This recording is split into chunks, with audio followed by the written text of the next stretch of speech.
ಅಜ್ಞಾನತಿಮಿರಾಂಧಸ್ಯ ಜ್ಞಾನಾಂಜನಶಲಾಕಯಾ ಚಕ್ಷುರುನ್ಮೀಲಿತಂ ಯೇನ ತಸ್ಮೈ ಶ್ರೀಗುರವೇ ನಮಃ. ಕರಕಮಲನಿದರ್ಶಿತಾತ್ಮಮುದ್ರಃ ಪರಿಕಲಿತೋನ್ನತಬರ್ಹಿಬರ್ಹಚೂಡಃ ಇತರಕರಗೃಹೀತವೇತ್ರತೋತ್ರಃ ಮಮ ಹೃದಿ ಸನ್ನಿಧಿಂ ಆತನೋತು ಶೌರಿಃ.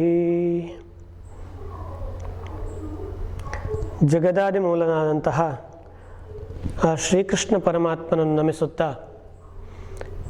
ಎಲ್ಲರಿಗೂ ಕೂಡ ಯುಗಾದಿ ಹಬ್ಬದ ಆತ್ಮೀಯ ಶುಭಾಶಯಗಳು. ಈ ಯುಗಾದಿಯ ಶುಭ ದಿನದಂದು ಶುಭ ಚಿಂತನೆಯನ್ನು ಮಾಡುವ ಮನಸ್ಸುಳ್ಳವನಾಗಿದ್ದೇನೆ. ನಮ್ಮ ಈ ಸಮಗ್ರ ಬ್ರಹ್ಮಾಂಡವು ಪರಮಾತ್ಮನ ಇಚ್ಛೆಯಿಂದಾದದ್ದು. ತೈತ್ತರೀಯ ಉಪನಿಷತ್ ಹೇಳುತ್ತೆ, ಸೋಕಾಮಯತ ಬಹುಸ್ಯಾಂ ಪ್ರಜಾಯೇಯ ಇತ್ಯಾದಿಯಾಗಿ ಉಪನಿಷತ್ ವಾಕ್ಯಗಳು. ಅವನು ಇಚ್ಛಿಸಿದ ಬಹುವಾಗಬೇಕು ಅಂತ. ಅವನ ಇಚ್ಛೆಯಿಂದಲೇ ಇಡೀ ಸಮಗ್ರ ಬ್ರಹ್ಮಾಂಡ ರಚನೆಯಾಗಿದೆ. ಅದರಲ್ಲಿ ಮನುಷ್ಯನೂ ಕೂಡ ಒಬ್ಬ. ಅವನ ಇಚ್ಛೆ ಏನಾಗಿತ್ತಪ್ಪ ಅಂದರೆ, ಜ್ಞಾನಿಗಳು ಹೇಳ್ತಾರೆ, ಮತ್ತೆ ಈ ಸೃಷ್ಟಿಯನ್ನೆಲ್ಲ ನೋಡಿಕೊಂಡು ಮನುಷ್ಯ ಮತ್ತೆ ತನ್ನ ಮನೆಗೆ ಬರಬೇಕು ಅಂತ. ಹಾಗಾಗಿ ಮಾನವ ಜೀವನದ ಪ್ರಧಾನ ಗುರಿ ಇದ್ದರೆ ಅದು ಪರಮಾತ್ಮನ ಅಲ್ಲಿಗೆ ಮತ್ತೆ ಸೇರುವಂಥದ್ದು. ನಾವು ಬಂದಿರೋದು ಅಲ್ಲಿಂದ, ಮತ್ತೆ ಅಲ್ಲಿಗೆ ಸೇರಬೇಕು. ಹಾಗಾಗಿ ಮನುಷ್ಯ ಜೀವನದ ಉದ್ದೇಶ ಭಗವಂತನನ್ನು ಕಾಣೋದು, ಭಗವಂತನನ್ನು ಸೇರೋದು. ಒಂದು ಸಣ್ಣ ಉದಾಹರಣೆ ಮೂಲಕ ನಾವು ಅರ್ಥ ಮಾಡ್ಕೊಳ್ಳೋದಾದರೆ, ಮರದಿಂದ ಒಂದು ಹಣ್ಣನ್ನು ಪಡಿಬೇಕು ಅಂತ ಇಟ್ಟುಕೊಂಡ ಹಾಗೆ. ಆ ಹಣ್ಣು ಇನ್ಯಾವುದೂ ಅಲ್ಲ, ಪರಮಾತ್ಮ. ಸಾಮಾನ್ಯವಾದ ಒಂದು ಮರ. ನಮಗೆ ಅರ್ಥ ಆಗಬೇಕಾದ್ರೆ ಸೃಷ್ಟಿಯಲ್ಲಿ ಕಾಣುವ ನಮಗೆ ಗೊತ್ತಿರುವ ವಿಷಯಗಳಿಂದ ಗೊತ್ತಿಲ್ಲದೆ ಇರುವುದನ್ನು ಪಡ್ಕೊಳ್ಳಿಕ್ಕೆ ಸುಲಭ. ಅದಕ್ಕೆ ಆಹರಣ ಉದಾಹರಣಂ. ಮರದಲ್ಲಿ ಒಂದು ಹಣ್ಣಿದೆ. ಮರವನ್ನು ಏರಿ ನಾವು ಹಣ್ಣನ್ನು ಪಡಿಬೇಕು. ಮರದಲ್ಲಿ ಹಲವಾರು ಗಂಟುಗಳಿರುತ್ತೆ. ಆ ಗಂಟನ್ನು ಬಳಸಿಕೊಂಡು ನಾವು ಮೇಲೆ ಹತ್ತಿ ಹಣ್ಣನ್ನು ಪಡಿಬಹುದು. ಸಾಮರ್ಥ್ಯ ಇದ್ದವರು ಗಂಟು ಬೇಡ ಅಂತ ನೇರವಾಗಿ ಹೋಗಿ ಹಣ್ಣನ್ನು ಪಡ್ಕೊಳ್ಬೋದು. ಆದರೆ ಸಾಮಾನ್ಯರಾದ ನಮಗೆ ಸಹಾಯಕವಾದ ಅಂಶಗಳು ಬೇಕಾಗತ್ತೆ. ಹಾಗಾಗಿ ಗಂಟಿಗೆ ಸಂಸ್ಕೃತದಲ್ಲಿ ಪರ್ವ ಅಂತ ಕರೆಯೋದು. ಪರ್ವವನ್ನು ಬಳಸಿಕೊಂಡು ನಾವು ಮೇಲೆ ಹತ್ತಿ ಹಣ್ಣನ್ನು ಪಡಿಬೋದು. ಅದೇ ತರಹ ಮನುಷ್ಯನ ಜೀವನ ಅಂತ ಬಂದಾಗ ಹಲವಾರು ಗಂಟುಗಳು, ಹಲವಾರು ಪರ್ವಗಳು ಸಿಗತ್ತೆ. ಅದನ್ನೇ ಹಬ್ಬಗಳು ಅಂತ ಕರೆದದ್ದು. ಪರ್ವ ಅಂದರೆ ಹಬ್ಬನೇ. ಹಾಗಾಗಿ ಆ ಹಬ್ಬಗಳನ್ನು ಬಳಸಿಕೊಂಡು ನಾವು ಮೇಲೆ ಹಣ್ಣನ್ನು ಪಡಿಬೋದು. ತುಂಬ ಸರಳ ಅದು, ಬಳಸಿಕೊಂಡ್ರೆ ಮಾತ್ರ. ಅಂಥ ಒಂದು ವಿಶೇಷವಾದ ಪರ್ವ ಇವತ್ತಿನ ದಿವಸ ಯುಗಾದಿ ಹಬ್ಬ.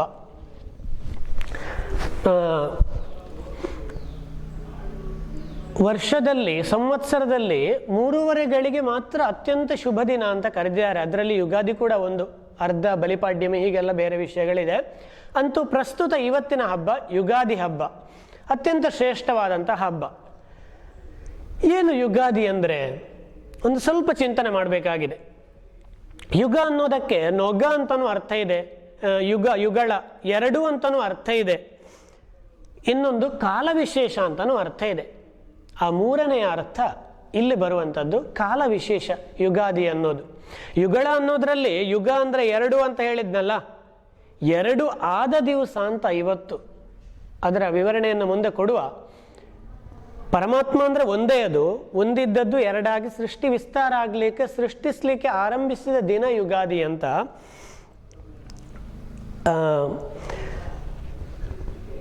ಮತ್ತೆ ನೋಡುವ ಅದರನ್ನ.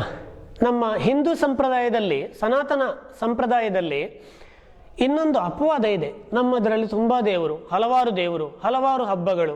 ಯಾವ ದೇವರು ತಾನೇ ಕಾಪಾಡಿಯಾರೋ ನಮ್ಮನ್ನು, ಹೀಗೆಲ್ಲ ಹೇಳೋದುಂಟು. ಬೇರೆ ಮತಗಳನ್ನು ನೋಡಿದಾಗ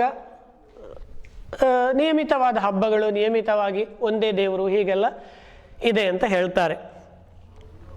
ಒಂದು ವಿಷಯವನ್ನು ತಿಳ್ಕೊಳ್ಬೇಕು ನಾವು. ರೋಗಿಗಳಿರ್ತಾರೆ, ಆಸ್ಪತ್ರೆಯಲ್ಲಿ ರೋಗಿಗಳಿರ್ತಾರೆ.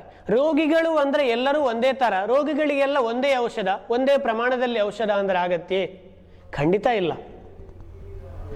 ಎಲ್ಲರೂ ಆರೋಗ್ಯವಂತರಾಗಿರಬೇಕು ಅನ್ನುವ ನಿಯಮವನ್ನು ಇಟ್ಟುಕೊಂಡ್ರೆ ಸರಿ, ಎಲ್ಲ ರೋಗಿಗಳಿಗೂ ಒಂದೇ ಔಷಧ ಅಂದರೆ ಆಗೋದಿಲ್ಲ.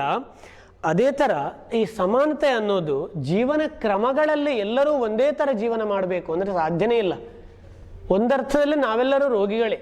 ಯಾರೆಲ್ಲ ಪರಮಾತ್ಮನನ್ನು ಕಾಣಲಿಕ್ಕೆ ಆಗ್ತಾ ಇಲ್ವೋ ಅದೊಂದು ರೋಗನೇ. ಹಾಗಾಗಿ ಒಬ್ಬೊಬ್ಬರ ಜೀವನ ಕ್ರಮ ಒಂದೊಂದು ಥರ ಇದೆ. ಅದಿಲ್ಲ, ಎಲ್ಲರೂ ಒಂದೇ ಥರ ಜೀವನ ಮಾಡಬೇಕು ಅಂದರೆ ಸೃಷ್ಟಿ ವಿರುದ್ಧನೇ ಆಗತ್ತೆ. ಕಾರಣ ಸಮಗ್ರ 84 ಲಕ್ಷ ಜೀವಜಾತಿಗಳಿದೆ ಅಂತ ಹೇಳ್ತೇವೆ ನಾವು ಬ್ರಹ್ಮಾಂಡದಲ್ಲಿ. ಎಲ್ಲವೂ ಕೂಡ ಜೀವನ ಕ್ರಮ ಬೇರೆ ಬೇರೆನೆ. ಸೃಷ್ಟಿಯಲ್ಲಿ ಅಷ್ಟು ವೈವಿಧ್ಯಗಳಿದೆ, ಒಂದೇ ಅನ್ನೋದು ಎಲ್ಲಿ ಕೂಡ ಇಲ್ಲ. ಹಾಗಾಗಿ ಜೀವನ ಕ್ರಮ ಒಬ್ಬೊಬ್ಬರದ್ದು ಒಂದೊಂದು ಥರ. ಹಲವಾರು ದೇವರುಗಳು ಅಂತ ಹೇಳಿದೆ. ಯಾಕೆ, ಏನು ಹಲವಾರು ದೇವರುಗಳು? ನಮ್ಮ ಇಡೀ ಮಾನವ ದೇಹ ಇದೆಯಲ್ವೇ, ಇಡೀ ಬ್ರಹ್ಮಾಂಡ ಅನ್ನೋದು ಹೊರಗಡೆ ಇದೆ. ಇದನ್ನು ಪಿಂಡಾಂಡ ಅಂತ ಕರಿತೇವೆ. ಬ್ರಹ್ಮಾಂಡದಲ್ಲಿ ಯಾವ ಗುಣಗಳು ಏನೆಲ್ಲ ಇದೆ ಅದು ಎಲ್ಲದೂ ನಮ್ಮ ಈ ಪಿಂಡಾಂಡದಲ್ಲಿ ಇದೆ. ಮತ್ತು ಸ್ವಲ್ಪ ಹೇಳುವುದಾದರೆ ನಮ್ಮ ಮಾನವ ಜೀವನ ಅನ್ನೋದು 3 ಕ್ಷೇತ್ರಗಳಿಗೆ ಸಂಬಂಧಪಟ್ಟದ್ದು. ಆದಿಭೌತಿಕ ಕಣ್ಣಿಗೆ ಕಾಣೋದು, ಆದಿದೈವಿಕ ಸ್ವಲ್ಪ ಹಿಂದುಗಡೆಯದ್ದು, ಅದರ ಹಿಂದುಗಡೆ ಬೆಳಗ್ತಾ ಇರುವಂತಹ ಕ್ಷೇತ್ರ ಆಧ್ಯಾತ್ಮಿಕ ಕ್ಷೇತ್ರ ಅಂತ. ಆಧ್ಯಾತ್ಮಿಕ ಅಂದರೆ ಏನು? ದೇವತಾಮಯವಾದದ್ದು. ಈ ಮಾನವ ದೇಹ ಪೂರ್ತಿ ದೇವತಾಮಯವಾಗಿದೆ ಅಂತ ಹೇಳ್ತಾರೆ ನಮ್ಮ ಶಾಸ್ತ್ರಗಳು. ನಮಗೂ ಸಾಮರ್ಥ್ಯ ಇದ್ದರೆ ಅದನ್ನು ನೋಡಿಕೊಳ್ಳುವ ತಾಕತ್ತು ಈ ಮಾನವ ದೇಹಕ್ಕೆ ಇದೆ, ಬೇರೆ ಯಾವುದಕ್ಕೂ ಇಲ್ಲ.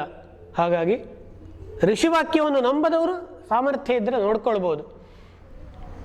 ನಮ್ಮ ಪರಿಪೂರ್ಣ ದೇಹ ದೇವತಾಮಯವಾದದ್ದು ಅಂತ. ಒಂದೊಂದು ದೇವರು ಪ್ರಸನ್ನರಾದರೆ ಮಾತ್ರ ನಮ್ಮ ಆರೋಗ್ಯ ಚೆನ್ನಾಗಿರತ್ತೆ. ಆಯುರ್ವೇದದಲ್ಲಿ ಹೇಳುತ್ತೆ, ಎಲ್ಲ ರೋಗಕ್ಕೂ ಒಂದೊಂದು ದೇವತೆಗಳ ಪ್ರಕೋಪನೇ ಕಾರಣ ಆಗೋದು ಅಂತ. ನಮ್ಮ ಒಳಗಡೆ ಯಾವುದೋ ಒಂದು ದೇವರ ಪ್ರಕೋಪ ಆದರೆ ಜ್ವರ ಬರ್ತದೆ, ಯಾವುದೋ ಒಂದು ದೇವತೆಯ ಪ್ರಕೋಪ ಆದರೆ ಕಿಡ್ನಿ ಫೇಲ್ ಆಗ್ತದೆ, ಹೀಗೆಲ್ಲ ಆಗ್ತದೆ. ಅಂತೂ ಪ್ರತಿಯೊಂದು ದೇಹದ ಅಂಗಗಳಲ್ಲೂ ಒಬ್ಬೊಬ್ಬರು ದೇವರಿದ್ದಾರೆ. ಹಾಗಾಗಿ ದೇವತೆಗಳ ಪ್ರಸನ್ನತೆಯೇ ಅದುವೇ ಧಾತು ಸಾಮ್ಯತೆ ಅಂತ ಆಯುರ್ವೇದದ ಭಾಷೆ. ನಮ್ಮಲ್ಲಿರುವ ದೇವತೆಗಳು ಪ್ರಸನ್ನರಾಗಬೇಕು. ಅದಕ್ಕಾಗಿ ಆಯಾ ದೇವತೆಗಳನ್ನು ಉಪಾಸನೆ ಮಾಡಬೇಕು.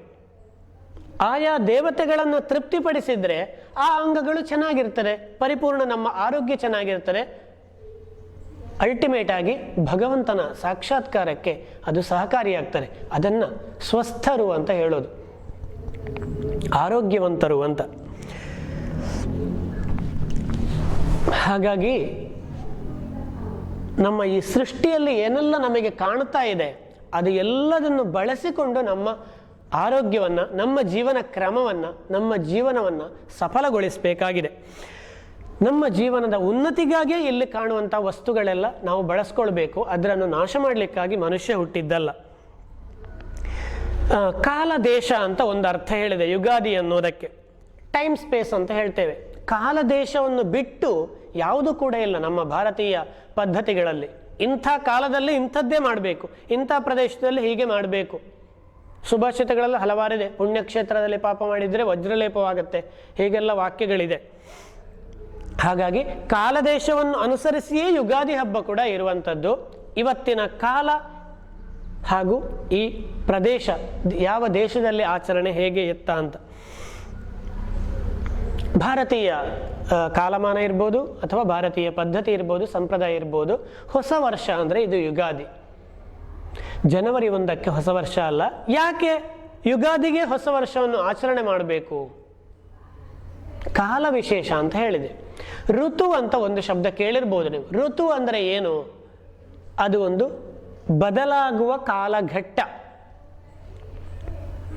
ಆ ಒಂದು ಚಕ್ರ ಮುಗಿದಾಗ, ಶಿಶಿರ ಋತು ಮುಗ್ದಿದೆ, ವಸಂತದ ಆಗಮನ. ವಸಂತಕ್ಕೆ ಯಾಕೆ ಹೊಸ ವರ್ಷ ಆಗಬೇಕು? ಯಾವ ಗ್ರೀಷ್ಮದ ಆರಿಯಲ್ಲಿ ಹೊಸ ವರ್ಷ ಆಗ್ಬೋದಲ್ವ ಅಂತ ಪ್ರಶ್ನೆ ಬರ್ತದೆ. ಅಷ್ಟನ್ನೇ ನೋಡಿದ್ರೆ ಆಗುವುದಿಲ್ಲ, ಸೃಷ್ಟಿಯನ್ನು ನೋಡಬೇಕಾಗ್ತದೆ. ಸೃಷ್ಟಿಯಲ್ಲಿ ಏನಾದರೂ ಹೊಸತಾಗ್ತಿದೆಯಾ? ಅಲ್ಲೊಂದು ಸೈಕಲ್ ಮುಗಿತಾ ಇದೆಯಾ? ಒಂದು ಮರವನ್ನು ನೋಡಿ ಸಾಕು. ಉಳಿದ ಕೆಲವು ಸೂಕ್ಷ್ಮಗಳು ನಮಗೆ ಅರ್ಥ ಆಗ್ತಾ ಇಲ್ಲ. ಋಷಿಗಳು ಹೇಳ್ತಾರೆ, ನಮ್ಮ ಕಣ್ಣಿಗೆ ಕಾಣೋದು ಒಂದು ಮರ ನೋಡಿದರೆ ಸಾಕು. ಎಲೆಗಳೆಲ್ಲ ಉದುರಿ ಆಗಿದೆ, ಹೊಸತನ ಬರ್ತಾ ಇದೆ, ಚಿಗುರೊಡಿತಾ ಇದೆ. ವಸಂತ ಕಾಲ ಬಂದಾಗ ಮಾವು ಚಿಗುರಲೇಬೇಕು, ಹೀಗೆಲ್ಲ ಪದ್ಯದಲ್ಲಿ ಹೇಳಿದ್ದಾರೆ. ಹಾಗೆ ಮಾವು ಮಾತ್ರ ಅಲ್ಲ, ಹೆಚ್ಚಿನ ಎಲ್ಲ ಮರಗಳು ಕೂಡ ಶಿಶಿರ ಬಂದಾಗ ಹಳೆ ಎಲೆ ಹೋಗತ್ತೆ, ಹೊಸತು ಚಿಗುರತ್ತೆ. ಅಂತೂ ಸೃಷ್ಟಿಯಲ್ಲಿ ಹೊಸತನ ಅನ್ನೋದು ಉಂಟಾಗುವ ಕಾಲ ವಸಂತ ಋತು. ಹಾಗಾಗಿ ವರ್ಷದ ಮೊದಲ ಹಬ್ಬ, ವರ್ಷದ ಆರಂಭ ಅದು ಯುಗಾದಿ. ಹೊಸ ಸಂವತ್ಸರ, ಹೊಸ ಋತು, ಹೊಸ ಪಕ್ಷ, ಹೊಸ ಮಾಸ, ಎಲ್ಲದು ಹೊಸತೆ. ನಿಸರ್ಗವೇ ಹೊಸತಾಗ್ತಾ ಇದೆ ಅಂತ. ಹಾಗಾಗಿ ಇಂದು ನಮಗೆ ಹೊಸ ವರ್ಷದ ಆರಂಭದ ದಿನ. ಬ್ರಹ್ಮ ಪುರಾಣ ಅಂತ ಇದೆ. ಸುಮ್ಮನೆ ಹೇಳಿದರೆ ಸಾಕಾಗುವುದಿಲ್ಲ, ನಮ್ಮ ಪುರಾಣಗಳು, ಶಾಸ್ತ್ರಗಳ ಆಧಾರ ಬೇಕಾಗ್ತದೆ. ಚೈತ್ರೇ ಮಾಸೆ ಜಗದ್ಬ್ರಹ್ಮ ಸಸರ್ಜ ಪ್ರಥಮೇ ಅಹನಿ ಶುಕ್ಲಪಕ್ಷೇ ಸಮಗ್ರಂತು ತಥಾ ಸೂರ್ಯೋದಯೇ ಸತಿ ಅಂತ ಬ್ರಹ್ಮಪುರಾಣದಲ್ಲಿ ಹೇಳ್ತಾರೆ. ಬ್ರಹ್ಮ ಚೈತ್ರ ಮಾಸದ ಮೊದಲ ದಿನ ಪ್ರಥಮೇ ಅಹನಿ ಸೃಷ್ಟಿಸ್ಲಿಕ್ಕೆ ಆರಂಭ ಮಾಡಿದ ಅಂತ. ಇಲ್ಲಿ ಇನ್ನೊಂದು ಬರ್ತದೆ. ಈಗ ಯುಗಾದಿ ಅಂದಾಗ ನಿಮಗೆಲ್ಲ ಕೇಳಿರ್ಬೋದು, ಕೃತಯುಗ, ದ್ವಾಪರಯುಗ, ತ್ರೇತಾಯುಗ, ಕಲಿಯುಗ, ಹೀಗೆಲ್ಲ 4 ಯುಗಗಳನ್ನು ಕೇಳಿದ್ದೇವೆ. ಹಾಗಾದ್ರೆ ಯಾವ ಯುಗದ ಆರಂಭ ಅಂತಲೂ ಮತ್ತೊಂದು ಪ್ರಶ್ನೆ ಬರ್ತದೆ. ಯುಗಾದಿ, ಯುಗಸ್ಯ ಆದಿ, ಯುಗದ ಆದಿ. ಯಾವ ಯುಗದ ಆದಿ? ಕೃತಯುಗ ಅಂತ ಹೇಳಿದೆ. ಕೃತಯುಗ ಯಾವಾಗ ಆರಂಭ ಆದ್ದು ಅಂತ ಮತ್ತೆ ಅಲ್ಲಿ ಉಲ್ಲೇಖ ಬರ್ತದೆ. ವೈಶಾಖ ಮಾಸದ ಶುಕ್ಲ ಪಕ್ಷದ ತೃತೀಯದಂದು ಕೃತಯುಗ ಆರಂಭವಾಗಿದೆ. ತ್ರೇತಾಯುಗ ಕಾರ್ತಿಕ ಮಾಸದ ಶುಕ್ಲ ಪಕ್ಷದ ನವಮಿಗೆ ತ್ರೇತಾಯುಗ ಆರಂಭವಾಗಿದೆ. ದ್ವಾಪರಯುಗ ಭಾದ್ರಪದ ಕೃಷ್ಣದ ತ್ರಯೋದಶಿ ದಿನ ತ್ರೇತಾಯುಗ ಆರಂಭವಾಗಿದೆ. ಇನ್ನು ಈಗ ಇರುವಂತಹ ಕಲಿಯುಗ ನಡೀತಾ ಇರುವಂಥದ್ದು ಮಾಘ ಮಾಸದ ಪೂರ್ಣಿಮೆ ಎಂದು ಕಲಿಯುಗ ಆರಂಭವಾಗಿದೆ. ಇದು 4 ಕೂಡ ಚೈತ್ರ ಮಾಸದ ಪಾಡ್ಯದಂದು ಆರಂಭವಾಗಲೇ ಇಲ್ಲ. ಹಾಗಾದರೆ ಏನು ಯುಗಾದಿ? ಮತ್ತೆ ನಾವು ಜ್ಞಾನಿಗಳ ಮಾತಿಗೆ, ಹಿರಿಯರ ಮಾತಿಗೆ, ಬ್ರಹ್ಮಪುರಾಣದ ಮಾತಿಗೆ ಹೋಗಬೇಕಾಗ್ತದೆ. ನಮ್ಮ ಗುರುಗಳು ಹೇಳ್ತಾ ಇದ್ರು, ಚೈತ್ರೇ ಮಾಸ ಜಗದ್ಬ್ರಹ್ಮ ಸಸರ್ಜ ಪ್ರಥಮೆ ಅಹನಿ. ಇದನ್ನು ಹೇಗೆ ಅರ್ಥ ಮಾಡ್ಕೊಳ್ಳೋದಪ್ಪ ಅಂದರೆ, ಜ್ಞಾನ ಸೂರ್ಯನು ಉದಯಿಸಿದ ದಿವಸ ಅಂತ. ಪ್ರಥಮ ದಿನ ಸೂರ್ಯೋದಯಕ್ಕೆ ಸೃಷ್ಟಿ ಆರಂಭವಾಯಿತು ಅಂತ. ಯಾವುದು ಪ್ರಥಮ ದಿನ? ಸೂಕ್ಷ್ಮವಾಗಿ ನಾವು ನೋಡಿದಾಗ ಜ್ಞಾನ ಸೂರ್ಯ ಉದಯಿಸಿದ ದಿವಸ ಅಂತ. ದೇವರು ಅಂದರೆ ಒಂದೇ ಇದ್ದ ಮಹಾವಿಷ್ಣು, ಪರಂಬ್ರಹ್ಮ, ಮೂಲ, ಬೆಳಕು ಅವನೇ ಒಂದೇ ಇದ್ದ. ಯುಗ ಅಂದರೆ ಎರಡು ಆಗಬೇಕಾದ್ರೆ ಅದು ಸೃಷ್ಟಿಯದು. ಜ್ಞಾನ ಸೂರ್ಯನ ಉದಯ ಆಯಿತು, ಅದರ ನಂತರ ಕಾಲದ ಆರಂಭವಾಯಿತು ಅಂತ. ಈ ಕಾಲಖಂಡ ಅನ್ನೋದು ಏನಿದೆ, ಕಾಲ ಮಾನ ಇತ್ಯಾದಿಗಳೆಲ್ಲ ನಾವು ಏನು ಮಾಡ್ತಾ ಇದ್ದೇವೆ ನಮಗೆ ಬೇಕಾದ ಹಾಗೆ. ಯಾಕಂದರೆ ಕಾಲ ಅನ್ನೋದು ಮೇಲೆ ಯಾವುದೂ ಇಲ್ಲ, ನಾವು ಮಾಡ್ಕೊಂಡಿರೋದು ಇದು ಕಾಲ ಅಂತ. ಈಗ ನಾಳೆ ಅನ್ನೋದು ಇವತ್ತಿಗೆ ಭವಿಷ್ಯತ್ ಕಾಲ ಆಗತ್ತೆ, ಆದರೆ ನಾಳೆಗೆ ಆಗುವಾಗ ಅದೇ ಮತ್ತೆ ವರ್ತಮಾನ ಕಾಲ ಆಗಿಬಿಡುತ್ತೆ. ಹಾಗಾಗಿ ಅದೆಲ್ಲ ನಾವು ಮಾಡ್ಕೊಂಡಿರೋದು. ಜ್ಞಾನ ಸೂರ್ಯ ಉದಯಿಸಿದ ದಿವಸ ಯುಗಾದಿ ಅಂತ ಕರೆದದ್ದು. ಹಾಗಾಗಿ ಈ ಸೂರ್ಯ ಅಲ್ಲ, ಈ ಸೂರ್ಯ ಮತ್ತೆ ಸೃಷ್ಟಿಯಾದದ್ದು. ನಮಗೆ ಕಾಣ್ತಾ ಇರುವ ಭಾಸ್ಕರ ಸೂರ್ಯ, ಜ್ಞಾನ ಸೂರ್ಯನ ಉದಯದ ದಿನ ಯುಗಾದಿ ಅಂತ. ಅದು ಎಷ್ಟು ಮೂಲದಲ್ಲಿ ಅಂದರೆ ಕಲ್ಪನೆ ಮಾಡಲಿಕ್ಕೆ ಸಾಧ್ಯ ಇಲ್ಲ, ಅಷ್ಟು ಮೂಲದಲ್ಲಿ. ಮೂಲ ಮೂಲ ಮೂಲ ಮೊದಲು ಹೋದರೆ ಯಾವುದಿದೆಯೋ ಬ್ರಹ್ಮ ವಿಷ್ಣು ಮಹೇಶ್ವರ, ಅವರಿಗೆ ಮೂಲ ಮಹಾವಿಷ್ಣು ಮೂಲ, ಆ ಬೆಳಕು ಅವನು ಪರಮಾತ್ಮನೇ ಇರೋದು. ಜ್ಞಾನಸೂರ್ಯನ ಉದಯ ನಂತರ ಕಾಲ ಆರಂಭವಾಯಿತು. ನಂತರ ಬೇರೆಲ್ಲ ಬ್ರಹ್ಮ ವಿಷ್ಣು ಮಹೇಶ್ವರ ಹೀಗೆ ತ್ರಿಮೂರ್ತಿಗಳ ಉದಯ ಆಯಿತು. ಆ ಯುಗದ ಆದಿಯ ದಿನ. ಹಾಗಾದರೆ ಹೊಸತನ ಅನ್ನೋದಕ್ಕೆ ಅರ್ಥ ಇದೆಯಲ್ಲ, ಇವತ್ತಿಗೆ ಹೊಸತಾದದ್ದು ಇವತ್ತು, ಅಂಥದ್ದು ಯುಗಾದಿಯ ದಿನ ಸೃಷ್ಟಿ ಆರಂಭ ಆಯಿತು ಅಂತ ಹೇಳುತ್ತೆ. ಇನ್ನೊಂದು ನಮಗೆ ಬರುವಂಥದ್ದು, ಶಾಲೆಯಲ್ಲಿ ನಾವು ಬರಿತಾ ಇದ್ವಿ, ವಿವೇಕಾನಂದ ಅಲ್ವೇ, ಪಕ್ಷ ಋತು ಅಯನ ಮಾಸ ಹೀಗೆಲ್ಲ ಸಂವತ್ಸರ ಅಂತ ಬರಿತೇವೆ. 60 ವರ್ಷಗಳ 60 ಸಂವತ್ಸರಗಳ ಒಂದು ಗುಂಪು. ಇವತ್ತಿನ ದಿವಸದಿಂದ ಪ್ಲವನಾಮ ಸಂವತ್ಸರ ಅಂತ. ಶಾರ್ವರಿ ಇತ್ತು, ಪ್ಲವ ಸಂವತ್ಸರ. ಸಂವರ್ತು ಪರಿವರ್ತಿಸ್ತು ಸರ್ವರ್ತು ಪರಿವರ್ತಿಸ್ತು ಕಾಲ ಸಂವತ್ಸರ ಸ್ಮೃತಃ. ಏನು ಋತುಗಳು ಅಂದರೆ ಪರಿವರ್ತನೆ ಹೊಂದುವ ಕಾಲ. ಹಾಗೆ ಹೇಳಿದ ಹಾಗೆ ಶಿಶಿರದಿಂದ ವಸಂತಕ್ಕೆ, ಶಿಶಿರದ ತನಕ ಒಂದು ಹಂತ ಆದರೆ ವಸಂತದಿಂದ ಮತ್ತೆ ಆದಿ ಆಗತ್ತೆ, ಚಿಗುರೆಲ್ಲ ಒಡಿತದೆ. ಇದೇ ಥರ ಸೃಷ್ಟಿಯಲ್ಲಿ ಬೇರೆ ಬೇರೆ ನವ ನವ ವಿಷಯಗಳು ಹುಟ್ಟುತ್ತೆ. ಋತುಗಳು ಪರಿವರ್ತನೆ ಹೊಂದುವ ಕಾಲ ಈ ಸಂವತ್ಸರ ಅನ್ನೋದು. ವಸಂತದ ಆಗಮನವಾಗತ್ತೆ. ಇಲ್ಲಿ ಇನ್ನೊಂದು ಸಣ್ಣ ವಿಷಯ ಹೇಳುವುದಾದರೆ, ಈ ದಿನ ಅಷ್ಟೇ ವಿಷಯ ಅಲ್ಲ. ಪುರಾಣದಲ್ಲಿ ನಾವು ಉಲ್ಲೇಖ ಮಾಡಿದ್ದು ನೋಡಿದಾಗ ಮತ್ಸ್ಯಾವತಾರ ಅಂತ ಬರ್ತಾರೆ. 10 ಅವತಾರಗಳಲ್ಲಿ ಭಗವಂತನದ್ದು ಮತ್ಸ್ಯಾವತಾರ ಕೂಡ ಒಂದು. ಆ ಮತ್ಸ್ಯಾವತಾರವಾದ ದಿನ ಈ ಯುಗಾದಿಯಂತೆ. ವೇದಾನುದ್ಧರತೆ, ಉದ್ಧಾರ ಮಾಡಲಿಕ್ಕಾಗಿ, ವೇದಗಳನ್ನು ರಾಕ್ಷಸರ ದುಷ್ಟಶಕ್ತಿಗಳಿಂದ ರಕ್ಷಣೆ ಮಾಡಲಿಕ್ಕಾಗಿ. ಅಷ್ಟೇ ಅಲ್ಲ, ಶ್ರೀರಾಮಚಂದ್ರ ವನವಾಸದಿಂದ ಪುನಃ ಆಗಮನವಾದ ದಿನ ಇವತ್ತಿನ ಯುಗಾದಿ. ಹಾಗೂ ಇಂದ್ರನು ವಸುರಾಜನಿಗೆ ವಸ್ತ್ರಾಲಂಕಾರಗಳನ್ನು ಅನುಗ್ರಹ ಮಾಡಿದ ದಿನ. ಹೀಗೆ ಬೇರೆ ಬೇರೆ ಬರ್ತದೆ. ಅಂತೂ ಪ್ರಧಾನವಾಗಿ ಮತ್ಸ್ಯಾವತಾರವಾದ ದಿನ ಕೂಡ ಇವತ್ತೇ. ಹಾಗಾಗಿ ಈ ದಿನ ವಿಶೇಷ ಅಂತ ಇದೆ. ದಿನ ವಿಶೇಷ ಅಂದರೆ ಸುಮ್ಮನೆ ಹೇಳ್ಕೊಳ್ಳಿಕ್ಕೆ ಮಾತ್ರ ಅಲ್ಲ, ಅದಕ್ಕೆ ವಿದ್ಯೆಗಳಿದೆ. ಅದನ್ನು ಕಂಡುಕೊಳ್ಳಿಕ್ಕೆ ವಿದ್ಯೆಗಳಿದೆ. ಯಾವುದೂ ಗೊತ್ತಿಲ್ಲದವರಿಗೆ ನಿನ್ನೆ ಹೇಗಿತ್ತು ಹಾಗೆ ಇವತ್ತು ಇದೆ. 12 ತಾರೀಕು 13 ತಾರೀಕು ಅಷ್ಟೇ ವ್ಯತ್ಯಾಸ. ಸೂರ್ಯೋದಯ ಒಂದು ಆಗ್ತದೆ, ದಿನ ಆಗ್ತದೆ, ಅದರಲ್ಲೇನು ವಿಶೇಷ. ಆದರೆ ನಾಡಿ ವಿದ್ಯೆ, ಜ್ಯೋತಿಷ್ಯ ವಿದ್ಯೆ, ಯೋಗ ವಿದ್ಯೆ, ಈ ವಿದ್ಯೆಗಳೆಲ್ಲ ಈ ತಾಳೆ ನೋಡಲಿಕ್ಕೆ ತುಂಬ ಸಹಕಾರಿ. ನಾಡಿ ವಿದ್ಯೆ ಅಂತ ನಮ್ಮ ಗುರುಗಳು ಹೇಳ್ತಾ ಇದ್ರು. ಹೇಗೆ ಅದರಲ್ಲಿ ಕಂಡುಕೊಳ್ಳಿಕ್ಕಾಗ್ತಾರೆ. ಈ ದಿನ ಯಾಕೆ ವಿಶೇಷ ಅಂತ ನೋಡಿ ಗೊತ್ತಿದ್ದವರಿಗೆ ತಿಳ್ಕೊಳ್ಳಿಕ್ಕಾಗ್ತಾರೆ. ಇವತ್ತಿಗೂ ಸಾಧ್ಯ, ಆ ವಿದ್ಯೆ ಬಲ್ಲವರಾದರೆ. ಪಲ್ಸ್ ಕೇವಲ ಅಷ್ಟೇ ಅಲ್ಲ, ನಾಡಿ ಅನ್ನೋದು ತುಂಬ ಗೂಢವಾದ ವಿದ್ಯೆ. ಹಾಗಾಗಿ ಇವತ್ತಿನ ದಿನ ವಿಶೇಷದಲ್ಲಿ ಇಷ್ಟೆಲ್ಲ ವಿಷಯಗಳಿದೆ. ನಾವು ಆಚರಿಸ್ತಾ ಇರುವಂಥದ್ದು ಈಗ ಇವತ್ತು 13 ತಾರೀಕಿಗೆ ಚಾಂದ್ರಮಾನ ಯುಗಾದಿ ಅಂತ. ಇನ್ನೊಂದು ಸಣ್ಣ ವಿಷಯಲ್ಲಿ ಚಾಂದ್ರಮಾನ ಯುಗಾದಿ, ಸೌರಮಾನ ಯುಗಾದಿ.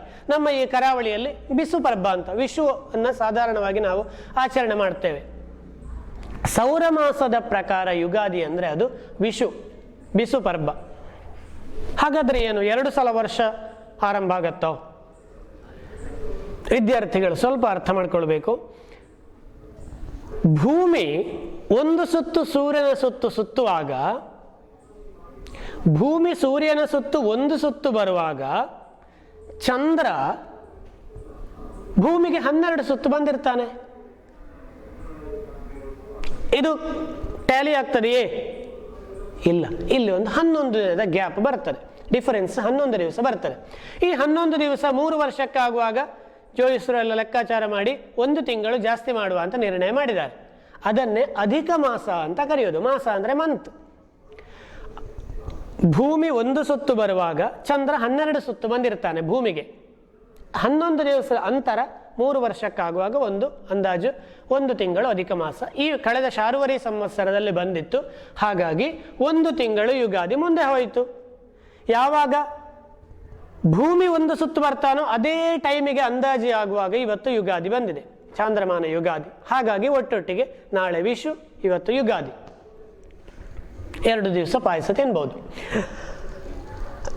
ಚಾಂದ್ರಮಾನದ ಪ್ರಕಾರ ಇವತ್ತು ಯುಗಾದಿ, ಸೌರಮಾನದ ಪ್ರಕಾರ ನಾಳೆ ಯುಗಾದಿ. ವಿಷುವತ್ ಸಂಕ್ರಮಣ ಅಂತ ಕರೆಯೋದು. ವಿಷು ಅಂದರೆ ಅಷ್ಟೇ, ಒಂದು ರಾಶಿಯಿಂದ 30 ಡಿಗ್ರಿ ಕಳೆದು ನೆಕ್ಸ್ಟ್ 30 ಡಿಗ್ರಿಗೆ ಹೋಗುವ ಆ ದಿನ ವಿಷು ಅಂತ. ಸಂಕ್ರಮಣ, ಸಂಕ್ರಾಂತಿ, ದಾಟುವುದು ಅಷ್ಟೇ ಅರ್ಥ. ಭೂಮಿ ಒಂದು ರಾಶಿಯಿಂದ ಇನ್ನೊಂದು ರಾಶಿಗೆ ದಾಟುವುದು ನಾವು ಸೌರಮಾನ ಅಂತ ಕರಿತೇವೆ. ಕಾರಣ ಸೂರ್ಯ ಹೋಗುವ ಹಾಗೆ ಕಾಣ್ತಾನೆ, ಕಣ್ಣಿಗೆ ಕಾಣುವುದು ಸೂರ್ಯ ಹೋಗುವ ಹಾಗೆ, ಆದರೆ ಹೋಗ್ತಾ ಇರೋದು ಭೂಮಿ. ಲೆಕ್ಕಾಚಾರಕ್ಕೆ 2 ಕೂಡ ಒಂದೇ. ಹಾಗಾಗಿ ಸೌರಮಾಸ, ಸೌರ ಸಂಕ್ರಾಂತಿ ಹೀಗೆಲ್ಲ ಕರಿತೇವೆ ನಾವು. ಹಾಗಾದರೆ ಪ್ರಧಾನವಾದ ಘಟ್ಟಕ್ಕೆ ಬರುವ ಆಚರಣೆ ಹೇಗೆ? ಇದು ಇಷ್ಟು ವಿಷಯಗಳು. ಆಚರಣೆ ಮಾಡಬೇಕಲ್ವೇ ಇವತ್ತು? ಇವಾಗ ಬೆಳಗ್ಗೆ ಎದ್ದು ಎಲ್ಲ ಆಗಿದೆ, ಆಚರಣೆ ಮಾಡುವವರು ಮಾಡ್ತಾ ಇದ್ದಾರೆ, ಆಚರಣೆ ಮಾಡದವರು ಇನ್ನೂ ಕೂಡ ಮಾಡ್ಬೋದು. ಮೊಟ್ಟ ಮೊದಲು ಪ್ರಾತಃ ಕಾಲ ಎದ್ದು ಎಲ್ಲ ಕಾರ್ಯಗಳು, ಶೌಚಾದಿ ಕಾರ್ಯಗಳು ಮುಗಿದ ಮೇಲೆ ಅಭ್ಯಂಗ ಸ್ನಾನ ಮಾಡಬೇಕು. ಇವತ್ತಿನ ದಿವಸ ಅತ್ಯಂತ ಶ್ರೇಷ್ಠ.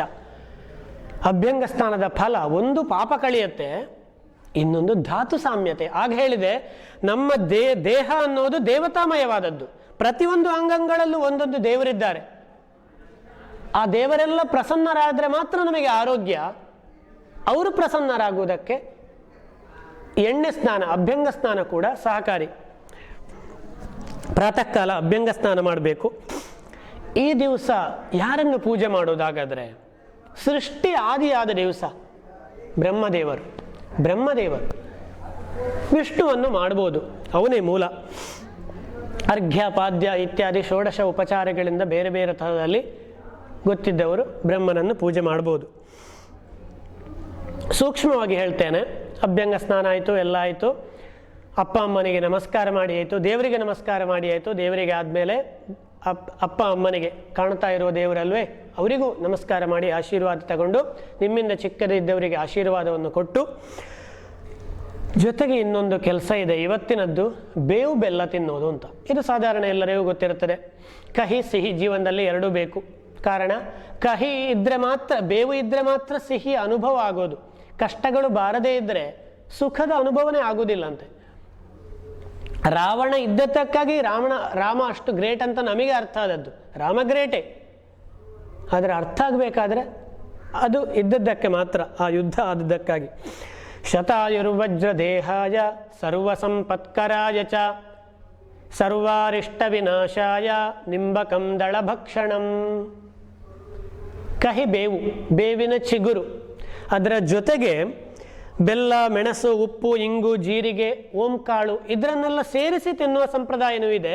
ಕೇವಲ ಬೇವು ಮತ್ತು ಬೆಲ್ಲನೂ ತಿನ್ನಬಹುದು. ಈ ಎಲ್ಲ ರುಚಿಗಳು ನಮ್ಮ ದೇಹದಲ್ಲಿ ಇದೆಯಲ್ವೇ, ಅದು ಇಲ್ಲದೆ ಮನುಷ್ಯನ ಜೀವನ ಸೊಗಸಾಗಲ್ಲ ಸಾಂಸಾರಿಕವಾಗಿ. ಆ ಬೇವನ್ನು ಮತ್ತು ಬೆಲ್ಲವನ್ನು ಸೇರಿಸಿ ಸೇವನೆ ಮಾಡುವಂಥದ್ದು. ಅಪ್ಪ ಅಮ್ಮ ಆ ಕೆಲಸವನ್ನು ಮಾಡ್ತಾರೆ, ನಾವು ಸ್ವೀಕಾರ ಮಾಡುವಂಥದ್ದು. ಯಾವುದು? ಕಹಿಬೇವು, ಕರಿಬೇವಲ್ಲ, ಕಹಿಬೇವು. ಶತಾಯುರು ವಜ್ರದೇಹಾಯ ಸರ್ವ ಸಂಪತ್ಕರಾಯ ಚ. ದೇಹವು ಗಟ್ಟಿಯಾಗಲಿಕ್ಕೆ, ಎಲ್ಲ ಸಂಪತ್ತುಗಳು ಬರಲಿಕ್ಕೆ, ಸರ್ವಾರಿಷ್ಟ ವಿನಾಶಾಯ, ಎಲ್ಲ ದುರಿತಗಳು ಕಷ್ಟಗಳು ನಾಶವಾಗಲಿಕ್ಕಾಗಿ, ನಿಂಬಕಂ ದಳಭಕ್ಷಣಂ, ಅಂಗೈಯಲ್ಲಿ ಇಟ್ಟು ಸ್ವೀಕಾರ ಮಾಡುವಂಥದ್ದು. ಅಮೃತ ಇದೆ ಅಂತ ಹೇಳುತ್ತೆ ಅಂಗೈಯಲ್ಲಿ, ಹಾಗಾಗಿ ಅಂಗೈಯ ಸ್ಪರ್ಶವಾಗಬೇಕು. ಅಂತೂ ಒಟ್ಟಿನಲ್ಲಿ ಉತ್ತರಾಯಣ, ವಸಂತ ಋತು, ಚೈತ್ರ ಮಾಸ, ಶುಕ್ಲ ಪಕ್ಷ, ಪ್ರತಿಪತ್, ಪಾಡ್ಯದ ದಿನ, ದೇವತೆಗಳಿಗೆ ಅತ್ಯಂತ ಪ್ರಿಯವಾದ ದಿನ ಇದು. ಉತ್ತರಾಯಣ ಬೇರೆ, ಪ್ರಕೃತಿ ನಿಸರ್ಗ ಕೂಡ ಹೊಸತನದಿಂದ ಕಂಗೊಳಿಸುವ ದಿನ. ಹಾಗಾಗಿ ಏನೋ ಒಂದು ಹೊಸತನ ಇದೆ, ಜೊತೆಗೆ ಹೊಸ ಬಟ್ಟೆಯನ್ನು ಧರಿಸಬೇಕು. ಹೊಸ ಬಟ್ಟೆಯನ್ನು ಧರಿಸುವ ಉದ್ದೇಶ, ಒಂದು ಹೊಸತನ ಇರ್ತದೆ ಆ ದಿವಸ. ಅಷ್ಟೇ ಅಲ್ಲ, ಪರೀಕ್ಷೆ ಮಾಡಲಿಕ್ಕೂ ಆಗತ್ತೆ ನಾಡಿವಿದ್ಯೆಯಿಂದ ಬಲ್ಲವರಿದ್ದರೆ ಹೇಗೆ ಹೊಸತನ ಅಂತ. ಅಂತೂ ನಮ್ಮ ಮನಸ್ಸು ಪ್ರಫುಲ್ಲಗೊಂಡಿರುವ ದಿನ ಆ ದಿವಸ. ಹಾಗಾಗಿ ಹೊಸ ಬಟ್ಟೆ ಕೊಡಬೇಕು. ಕೆಟ್ಟದ್ದು ಮಾತಾಡಬಾರ್ದು ಅನ್ನೋದು ಗೊತ್ತಿದೆ, ಮಧುರವಾದದ್ದನ್ನೇ ತಿನ್ನಬೇಕು. ಹೆಚ್ಚು ಹುಳಿ ಖಾರ ಇದನ್ನು ಆ ದಿವಸ ತಿನ್ನಬಾರ್ದು, ಯಾವಾಗಲೂ ತಿನ್ನಬಾರ್ದು, ಆ ದಿವಸ ತಿನ್ನಲೇಬಾರ್ದು. ಮಧುರವಾದದ್ದನ್ನು ತಿನ್ನಬೇಕು. ಕಾರಣ, ಮಧುರವಾದ ಮಾತುಗಳೇ ಹೊರಗೆ ಬರಬೇಕು ಆ ದಿವಸ. ಯಾರನ್ನು ಹರ್ಟ್ ಮಾಡಿ ನಮ್ಮ ಜೀವನ ಉದ್ಧಾರ ಆಗಲಿಕ್ಕಿಲ್ಲ. ಇದು ಚಾಂದ್ರಮಾನದ ವಿಷಯ ಆಯಿತು. ವಿಷು ಅನ್ನುವ ಶಬ್ದದ ಅರ್ಥವನ್ನು ಹೇಳಲಿಕ್ಕೆ ಬಿಟ್ಟೆ. ವಿಷು ಅಂದರೆ ಹಗಲು ರಾತ್ರಿಗಳು ಸಮಾನವಾಗಿ ಇರುವ ದಿವಸ ಅಂತೆ. ಈಗ ಇವತ್ತು ವಿಷು ಅಲ್ಲ, ಇವತ್ತು ಯುಗಾದಿ. ಹಗಲು ಮತ್ತು ರಾತ್ರಿ ವೇರಿಯೇಷನ್ ಇರ್ತಾರೆ. ಆದರೆ ವಿಷುವಿನ ದಿವಸ, ಆ ಸೌರ ಮಾಸದ ವಿಷು ಸಂಕ್ರಾಂತಿಯ ದಿವಸ ಹಗಲು ಮತ್ತು ರಾತ್ರಿ ಸಮಾನವಾಗಿರುವ ದಿವಸ. ನೋಡ್ಬೋದು ನೀವು, ಆ ದಿವಸ ಒಂದು ನೆರಳನ್ನಿಟ್ಟರೆ 12 ಗಂಟೆ, ಜ್ಯೋತಿಷದವರಿಗೆಲ್ಲ ಗೊತ್ತಿದೆ ಅದು. ನೆರಳು ಇಲ್ಲದ ಕಾಲನೂ ಬರ್ತದೆ. ಆ 1 ಮಿಲಿ ಸೆಕೆಂಡ್ ವರ್ಷಕ್ಕೆ 2 ದಿವಸ ಆಗ್ತದೆ. ಹಾಗೆ ಈ ಹಗಲು ರಾತ್ರಿ ಸಮಾನವಾದ ದಿವಸಗಳು ಸಾಧನೆಗೆ ಪ್ರಶಸ್ತ ಅಂತೆ. ಈ ಕೆಲವು ಎಲ್ಲ ಗ್ರಹಣ ಕೆಟ್ಟದಾಗ್ತದೆ, ಹಾಗೆ ಆಗ್ತದೆ ಎಲ್ಲ ಹೇಳ್ತಾರೆ. ಆದರೆ ಅದರ ಒಟ್ಟೊಟ್ಟಿಗೆ ಸಾಧನೆ ಮಾಡುವವರು ಯಾರೆಲ್ಲ ಇದ್ದಾರೆ, ಪರಮಾತ್ಮನನ್ನು ಕಾಣಬೇಕು ಅಂತ ಆಸೆ ಪಟ್ಟವರು ಯಾರೆಲ್ಲ ಇದ್ದಾರೆ, ಅವರಿಗೆಲ್ಲರಿಗೂ ಒಳ್ಳೆಯ ಕಾಲ ಸಾಧನೆ ಮಾಡಲಿಕ್ಕೆ. ಹೇಗೆ ಬೆಳಗ್ಗಿನ ಸಂಧ್ಯಾಕಾಲ, ಸಾಯಂ ಸಂಧ್ಯಾಕಾಲ ಇದೆಯೋ, ಅದೇ ಥರ ಇದು ಕೂಡ ಹಾಗೆ. ಹಗಲು ಅಲ್ಲ ರಾತ್ರಿಯೂ ಅಲ್ಲ ಅಂತ ಸಂಧ್ಯಾಕಾಲ ಅಂದರೆ. ಇದು ಹಗಲು ರಾತ್ರಿಗಳು ಸಮಾನವಾಗಿರುವ ಕಾಲ. ಇಂಥ ಕಾಲಗಳಲ್ಲೆಲ್ಲ ನಮ್ಮ ಮನಸ್ಸು ಏಕಾಗ್ರತೆಯಿಂದ ಇರ್ತದೆ ಅಂತೆ ಸಾಧನೆ ಮಾಡಲಿಕ್ಕೆ. ಸಂಜೆ ಹೊತ್ತಲ್ಲಿ ತಿನ್ನಬಾರ್ದು ಅಂತ ಹೇಳ್ಬೋದು ನಿಮ್ಮ ಅಜ್ಜಿ ಅಜ್ಜ ಯಾರಾದರೂ ಗೊತ್ತಿದ್ದವರಿದ್ದರೆ. ಯಾಕೆ ತಿನ್ನಬಾರ್ದು ಅಂದರೆ, ಒಂದು ತಿನ್ನುವ ಹೊತ್ತಲ್ಲ, ಅದು ಸಾಧನೆ ಮಾಡುವ ಹೊತ್ತು. ಮತ್ತೊಂದು ಆ ಹೊತ್ತಲ್ಲಿ ತಿಂದರೆ ಹೊಟ್ಟೆ ತುಂಬಬಹುದು, ಅದರಿಂದ ಪರಿಣಾಮ ಬೇರೆ ಆಗ್ತದೆ. ಹಾಗಾಗಿ ಬೇರೆ ಬೇರೆ ಥರದಲ್ಲಿ ಹೆದರಿಸೋದುಂಟು ಅದರನ್ನು. ಯಾವುದೋ ಒಂದು ಪ್ರಾಣಿ ಏನೋ ಒಂದನ್ನು ತಿನ್ನುವ ಕಾಲ, ಸಂಜೆಯ ಕಾಲ, ಹೀಗೆಲ್ಲ ಹೇಳೋದುಂಟು. ಬೇಡ ಅದೀಗ. ಹಾಗಾಗಿ ಸೌರ ಮಾಸದ ಯುಗಾದಿ ನಾಳೆ, ಇವತ್ತು ಚಾಂದ್ರಮಾನದ ಯುಗಾದಿ ಹಬ್ಬ. ಒಟ್ಟಿನಲ್ಲಿ ಇವತ್ತು ಮಾಡಬೇಕಾದದ್ದು ಬೆಳಗ್ಗೆ ಅಭ್ಯಂಗ, ಜೊತೆಗೆ ಒಂದು ಹೇಳಲಿಕ್ಕೆ ಬಿಟ್ಟೋಯಿತು, ಮನೆಗೆ ತೋರಣಗಳನ್ನು ಕಟ್ಟಬೇಕು. ಮಾವಿನ ಎಲೆ, ಬೇವಿನ ಎಲೆ ಇದರನ್ನೆಲ್ಲ ಕಟ್ಟು ಮನೆಯನ್ನು ಅಲಂಕಾರ ಮಾಡಬೇಕು, ಶುಚಿಗೊಳಿಸಿರಬೇಕು ಮನೆಯನ್ನು. ಸಂಕಲ್ಪ ಮಾಡಿ, ಒಳ್ಳೆಯ ಸಂಕಲ್ಪವನ್ನು ಮಾಡಿ ಪೂಜೆ ಮಾಡಬೇಕು. ಆಮೇಲೆ ಯಾವುದಾದ್ರೂ ಉಪಯೋಗವಾಗುವ ವಸ್ತುಗಳನ್ನು ದಾನ ಮಾಡಬೇಕು. ನಮಗೆ ಬೇಡದೇ ಇರೋದನ್ನು ದಾನ ಮಾಡುವುದಲ್ಲ, ನಮಗೆ ಇಷ್ಟ ಇರಬೇಕು ವಸ್ತುಗಳು, ಇನ್ನೊಬ್ಬರಿಗೆ ಉಪಯೋಗವಾಗಬೇಕು, ಅದು ಶ್ರೇಷ್ಠವಾದ ದಾನ. ಅಂತಹ ವಸ್ತುಗಳನ್ನು ದಾನ ಮಾಡಬೇಕು, ಪುಣ್ಯ ಜಾಸ್ತಿ ಬರೋದಂತ ಇವತ್ತು ದಾನ ಮಾಡಿದರೆ. ಇನ್ನೊಂದು ಪಂಚಾಂಗ ಶ್ರವಣ ಅಂತ ಇದೆ. ಪಂಚಾಂಗ ಶ್ರವಣ ಮಾಡುವಂಥದ್ದು ಕಾಲಪುರುಷನ ಸ್ಮರಣೆ ಮಾಡಲಿಕ್ಕಾಗಿ ಪಂಚಾಂಗ ಶ್ರವಣ ಅಂತ. ಪ್ರಧಾನವಾಗಿ ಯುಗಾದಿಯ ದಿವಸ ಹೊಸತಾದ ಪಂಚಾಂಗ ನಾನು ಉಪಯೋಗಿಸ್ತಾ ಇರೋದು ವೈಜಯಂತಿ ಪಂಚಾಂಗ. ಯಾವ ನೀವು ಪಂಚಾಂಗವನ್ನು ನೀವು ಉಪಯೋಗಿಸ್ತಾ ಇದ್ದೀರೋ ಆ ಪಂಚಾಂಗ. ಇಡೀ ದೇಶದಲ್ಲಿ ಒಂದೇ ಥರದ ಪಂಚಾಂಗ ಆಗಬೇಕು ಅನ್ನುವ ಉದ್ದೇಶ ಇದೆ. ಬಟ್ ಇವತ್ತು ಹಲವಾರು ಕಾರಣಗಳಿಂದ ಒಂದೊಂದು ಊರಲ್ಲಿ ಒಂದೊಂದು ಪಂಚಾಂಗ ಆಗಿಬಿಟ್ಟಿದೆ, ಒಂದೊಂದು ಥರ ಆಗಿಬಿಟ್ಟಿದೆ. ಇರಲಿ, ಇವತ್ತಿನ ಪಂಚಾಂಗ ಶ್ರವಣ, ಯುಗಾದಿ ದಿವಸ ನಾವು ಮಾಡಬೇಕಾಗಿರುವ ಪ್ರಧಾನ ಕಾರ್ಯ ಇಷ್ಟು ಹೊತ್ತು ಹೇಳಿದ್ದು, ಅದರ ಜೊತೆಗೆ ಪಂಚಾಂಗ ಶ್ರವಣ. ಪಂಚಾಂಗ ಶ್ರವಣವನ್ನು ಮಾಡುವ ಪಂಚಾಂಗ ಶ್ರವಣದ ಫಲ ಅಂತೂ ಅದ್ಭುತವಾಗಿದೆ. ಕೊನೆಯಲ್ಲಿ ಹೇಳ್ತೇನೆ, ಒಂದು 5 ನಿಮಿಷಗಳ ಕಾಲ ನೋಡುವ ಏನಿದೆ ಇಡೀ ವರ್ಷದ ಯುಗಾದಿಯ ದಿನ. ಇವತ್ತು ನಾವು ಚಿಂತನೆ ಮಾಡಬೇಕು, ಈ ಜ್ಯೋತಿಷ ಅನ್ನೋದು ಇರೋದು ಯಾಕೆ? ಈ ಕೆಲವರಿಗೆ ಒಂದು ಹುಚ್ಚಿದೆ, ಜ್ಯೋತಿಷಿಗಳ ಹತ್ರ ಹೋಗಿ ಅವರನ್ನು ಪರೀಕ್ಷೆ ಮಾಡೋದು. ಜ್ಯೋತಿಷ ಶಾಸ್ತ್ರ ಅನ್ನೋದು ಬಂದಿರೋದು ಅದು ಸರಿ ಇದೆಯೋ ತಪ್ಪಿದೆಯೋ ಅನ್ನೋದಕ್ಕಲ್ಲ ನಾವು ಹುಟ್ಟಿರೋದು. ಜ್ಯೋತಿಷ್ಯವನ್ನು ಜಡ್ಜ್ ಮಾಡಲಿಕ್ಕಲ್ಲ ನಾವು ಹುಟ್ಟಿರೋದು. ನಮ್ಮ ಜೀವನದ ಉದ್ಧಾರಕ್ಕೆ ಟಾರ್ಚಿನ ಹಾಗೆ ದಾರಿ ತೋರಿಸ್ಲಿಕ್ಕಾಗಿ ಅದಿರೋದು ಆ ಶಾಸ್ತ್ರಗಳು. ಹಾಗಾಗಿ ಇಡೀ ವರ್ಷದ ವಿಷಯಗಳು ಏನಿದೆ ಈ ಥರ ಇದೆ ಅಂತ ಗೊತ್ತಿದ್ರೆ ನಾವು ಯೋಜನೆ ಮಾಡ್ಕೊಳ್ಳಿಕ್ಕಾಗ್ತದೆ ಮನಸ್ಸಿನಲ್ಲಿ. ಹಾಗಾಗಿ ನಾವು ಪಂಚಾಂಗಗಳನ್ನೆಲ್ಲ ಅನುಸರಿಸಬೇಕು, ಜ್ಯೋತಿಷವನ್ನು ಆಧಾರವಾಗಿ ಇಟ್ಟುಕೊಂಡು ಜೀವನ ಮಾಡಬೇಕು. ಬೆಕ್ಕು ಅಡ್ಡ ಬಂದರೆ ಬೆಕ್ಕಿಗೇನೋ ಲಾಸ್ ಆಗ್ತದೆ, ಏನೇನೋ ಆಗ್ತದೆ ಅಂತಲ್ಲ, ನಾವು ಹುಷಾರಾಗಿರಿ ಅಂತ ಹೇಳಲಿಕ್ಕಾಗಿ ಬೆಕ್ಕು ಅಡ್ಡ ಬರೋದು. ಬೆಕ್ಕಿನ ತಪ್ಪಲ್ಲ ಅದು, ನಮಗೆ ಒಳ್ಳೆಯದಾಗಲಿ ಅಂತ ಅದು ಸೃಷ್ಟಿಯಲ್ಲಿ ಬರುವ ಸೂಚನೆಗಳು, ಶಕುನಗಳು. ಹಾಗಾಗಿ ಇದರನ್ನೆಲ್ಲ ಮೂಢನಂಬಿಕೆ ಅಂದ್ಕೊಂಡ್ರೆ ಹುಷಾರಾಗಿದ್ದರೆ ಆಗ್ತದೆ. ರಾತ್ರಿ ಹೋಗುವಾಗ ಟಾರ್ಚ್ ಇದ್ದರೆ ಸುಲಭ ಆಗ್ತದೆ, ಟಾರ್ಚ್ ಇಲ್ಲದನ್ನು ಹೋಗ್ಲಿಕ್ಕೆ ಆಗ್ತದೆ ಕೆಲವರಿಗೆ, ಹೋಗಲಿ. ಆದರೆ ಟಾರ್ಚ್ ಇದ್ದರೆ ತುಂಬ ಸರಳವಾಗಿ ಹೋಗ್ಬೋದು, ಧೈರ್ಯವಾಗಿ ಹೋಗ್ಬೋದು, ಹೋದ ಉದ್ದೇಶವನ್ನು ಈಡೇರಿಸ್ಕೊಳ್ಬೋದು. ಅದೇ ಥರ ಜ್ಯೋತಿಷ ಅನ್ನೋದು ಬೆಳಕಿನ ಹಾಗೆ ದಾರಿ ತೋರಿಸುತ್ತೆ. ಪಂಚಾಂಗ ಶ್ರವಣ ಮಾಡುವ. ನಮಃ ಸೂರ್ಯಾಯ ಚಂದ್ರಾಯ ಮಂಗಳಾಯ ಬುಧಾಯ ಚ ಗುರು ಶುಕ್ರ ಶನಿಭ್ಯಶ್ಚ ರಾಹವೇ ಕೇತವೇ ನಮಃ. ಅಚಿಂತ್ಯವ್ಯಕ್ತ ರೂಪಾಯ ನಿರ್ಗುಣಾಯ ಗುಣಾತ್ಮನೆ ಸಮಸ್ತ ಜಗದಾಧಾರ ಮೂರ್ತಯೇ ಬ್ರಹ್ಮಣೇ ನಮಃ. ಅಸ್ಮಿನ್ ಪ್ಲವ ಸಂವತ್ಸರೆ ರಾಜ್ಯಾಧಿಪಯಃ ರಾಜಾ ಭೂಮಿಸುತಃ ಸ ಏವ ಸಚಿವಃ ಸೌಮ್ಯಸ್ತು ಧಾನ್ಯಾಧಿಪಃ ಸಸ್ಯೇಶೋ ಸುರಪೂಜಿತಃ ಶಶಿಧರಃ ಸೈನ್ಯೇಶ ಮೇಘಾಧಿಪಃ ಶುಕ್ರೋ ನೀರಸಪಸ್ಪ್ಲವೇ ರಸಪತಿಃ ಸೂರ್ಯಸ್ತ್ವಿಮೇರ್ಘಾಧಿಪೋ ಭೌಮೋ ವನ್ಯಯುಗಾಂಕರಾತ್ರಿಪವಿತೆ ಶಾಕೆ ಗ್ರಹನಾಯಕಾಃ. ಇವತ್ತಿನ ದಿನವನ್ನು, ಪಂಚಾಂಗವನ್ನು, ತಿಥಿ, ವಾರ, ನಕ್ಷತ್ರ, ಯೋಗ, ಕರಣ, ಇದು ಪಂಚ ಅಂಗಗಳು. ಸ್ವಸ್ತಿಶ್ರೀ ಶಾಲಿವಾಹನಗತಶಕವರ್ಷಾಃ 43°-1920 ಪ್ಲವನಾಮ ಸಂವತ್ಸರೆ ಉತ್ತರಾಯಣೆ ವಸಂತ ಋತೌ ಚೈತ್ರಮಾಸೆ ಶುಕ್ಲಪಕ್ಷೆ ಅದ್ಯ प्रतिपत्तिथिः दशघटिकाः कुजवासरः नित्यनक्षत्रम् अश्विनी नक्षत्रं 20 घटिकाः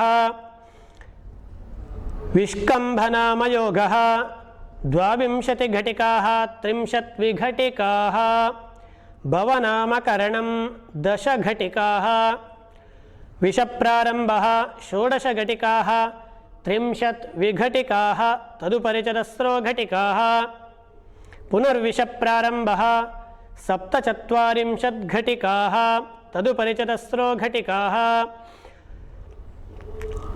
अमृतप्रारम्भः 30 विघटिकाः तदुपरिचतस्रो घटिकाः मीनमास गतदिनानि 30 अहः प्रमाणं 30 घटिकाः 28 विघटिकाः अद्य सूर्योदयः 20:06 सूर्यास्तः 1:40 स्वस्ति प्रजाभ्यः परिपालयन्तां न्याय्येन मार्गेण महीं महिषाः गोब्राह्मणेभ्यः शुभमस्तु नित्यं लोकाः समस्ताः सुखिनो भवन्तु. ಇನ್ನು ರಾಜಾದಿ ಫಲ ಅಂತ ಇದೆ. ಈ ವರ್ಷದಲ್ಲಿ ಯಾರು ರಾಜ ಯಾರು ಮಂತ್ರಿ ಅವರು ಹೇಗೆ ಹೇಗೆ ಫಲಗಳನ್ನು ಕೊಡ್ತಾ ಇದ್ದಾರೆ ಅಂದರೆ ಹೇಗೆ ನಡಿಲಿಕ್ಕಿದೆ ಅಂತ ಪಂಚಾಂಗದ ಮೂಲಕ ನಾವು ತಿಳ್ಕೊಳ್ಳುವಂಥದ್ದು. ಕನ್ನಡದಲ್ಲಿ ಓದಿಬಿಡ್ತೇನೆ, ಸಂಸ್ಕೃತದಲ್ಲೂ ಇದೆ.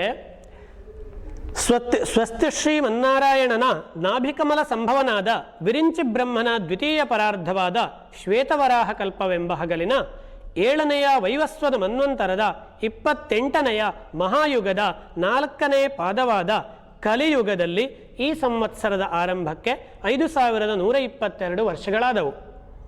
ಕಲಿಯುಗದಲ್ಲಿ 5122 ವರ್ಷಗಳಾದವು.